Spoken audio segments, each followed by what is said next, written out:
Yesterday, Senator Sonny Trillanes, sir, local banks, dito po, if anybody asks you, are you willing to sign a waiver to look into your local bank accounts? Is that something you're also willing to do? Yes, the President should challenge me again for a specific bank that I have hidden millions or billions there. I'm going to sign a waiver outright, but I'm going to issue again the challenge, right? Challenge to the President. Also, the Senate hearing, sir, well, two things. No? The Senate hearing continues on the shipment of 6 billion pesos worth of shabu in the Philippines. Vice Mayor Paulo Duterte showed up. Attorney Mans Carpio also showed up. Sir, what are your thoughts on that? Because you're saying, now you're alleging that he's part of a Chinese triad, that the Vice Mayor is part of a Chinese triad, sir. Yeah. Okay. During that hearing, I was able to show the links of Mr. Paulo Duterte to the key figures involved in the shabu shipment, from Mr. Kenneth Dong and Taguba, Small Abellera, and even Mr. Richard Chen's picture inside Malacanang, and Charlie Tan. All of these characters have links to Mr. Paulo Duterte. And that's the point. At that point, I tried to show to the public the links, the proof that Mr. Duterte, Paulo Duterte rather, is linked to the triad. And the proof that is the tattoo. There is a triad tattoo. This is not any ordinary tattoo.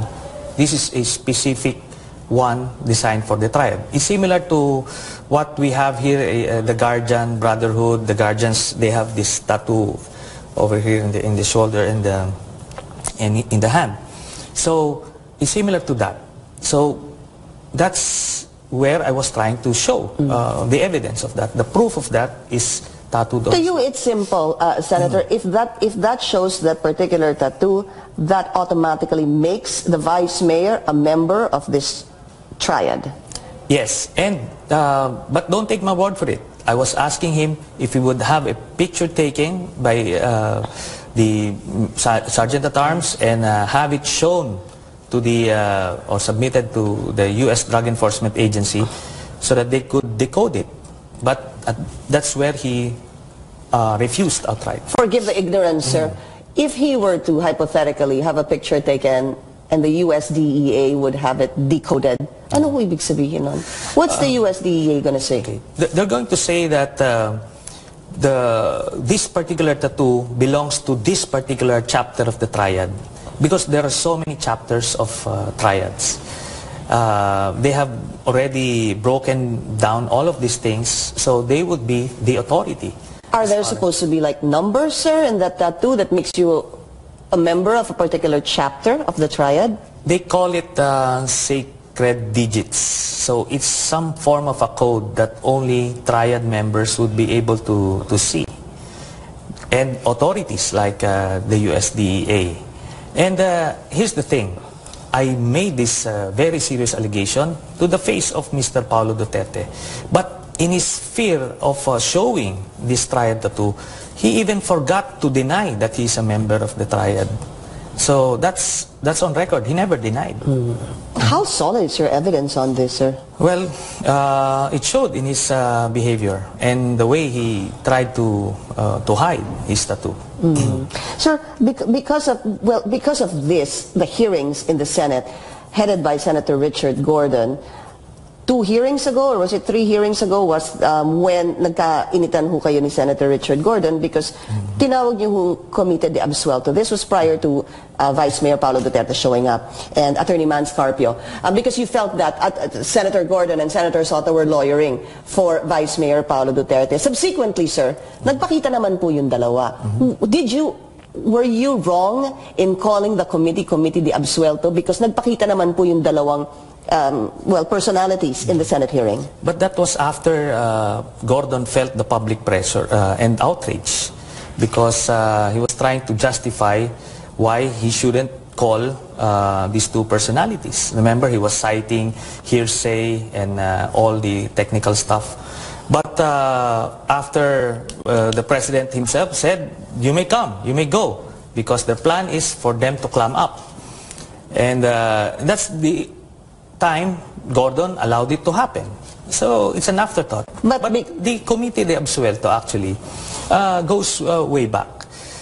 Senator Gordon has a history of clearing the officials, the high officials in government. He started with the GMA. He defended GMA and the other senior officials when he was chairman of the Blue Ribbon Committee then. He cleared Duterte in the EJK hearings when he replaced Senator De Lima. He cleared Secretary Aguirre and the other high officials of government in the Bureau of Immigration bribery scandal. So there was a basis in that term. So yung Committee de Absuelto was really referred to Senator Richard Gordon, not Senator Tito Soto, sir? Definitely not. He was trying to drag Senator Soto there, so para may kakampi siya. But it was very clear that was an observation, and that has a basis. But now you have an ethics complaint against you that's been, sinabi po ng committee is that it's sufficient in form and substance. So what are the possible penalties, sir? Of course, they're going to hear this. I think you're supposed to answer in 10 days, and then Senator Richard Gordon again 5 days later. But either they can reprimand you, suspend you, or expel you from the Senate, sir. Yes, and actually, Senator Gordon wants me expelled for that particular episode. How petty is that, right? But that's the thing. He wants to protect his political patron, which is Duterte. He wants to show him that he's the most loyal subject in the Senate. That's why he's willing to do this. But will the other senators go along with him? I think not. And if that is so, why did they find the complaint against you sufficient in form and substance? That's the pro forma thing. The form, it should be endorsed by a senator, and substance, he made allegations which I can refute. So I'll do that. I'll face this willingly and wholeheartedly, because I'm confident I didn't do anything wrong. What do you think will be the penalty, sir? I mean, do you think that you will actually be expelled from the Senate? Well, Senator Gordon can fantasize about that scenario, but it's not gonna happen. I believe the senators know me well enough that this thing, whatever it is he's alleging, is not true.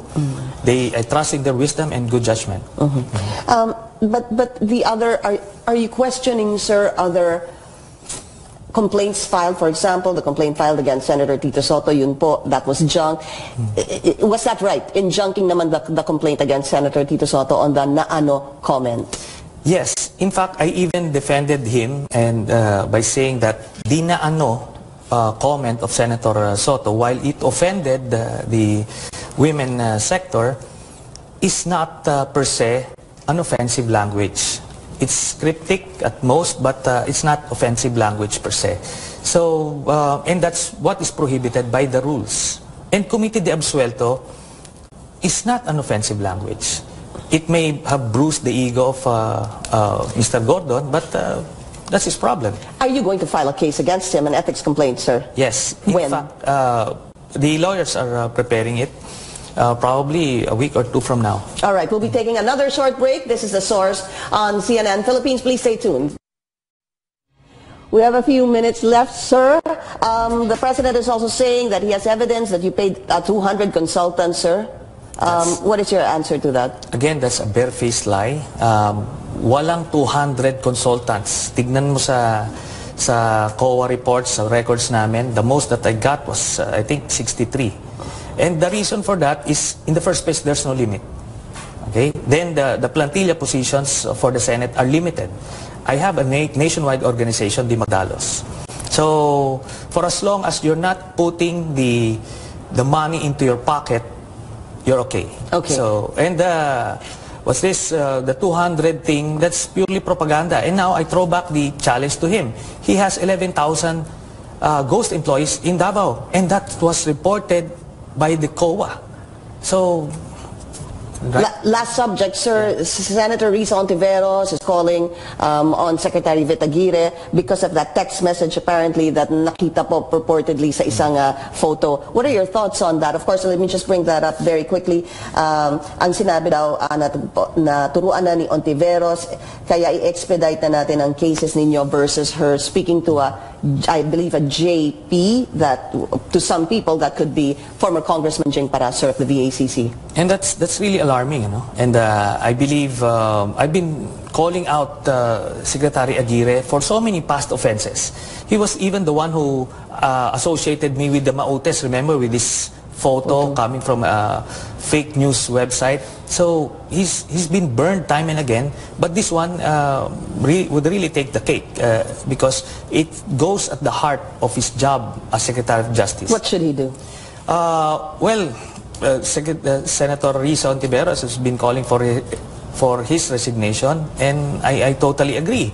But I'm waiting for the referral of the resolution of Senator Ontiveros because it might go to my committee, so I'm going to investigate him. All right, thank you. Senator Sonny Trillanes, maraming salamat po sa inyo. Thank you, sir. And thank you for joining us here on The Source. I'm Pinky West.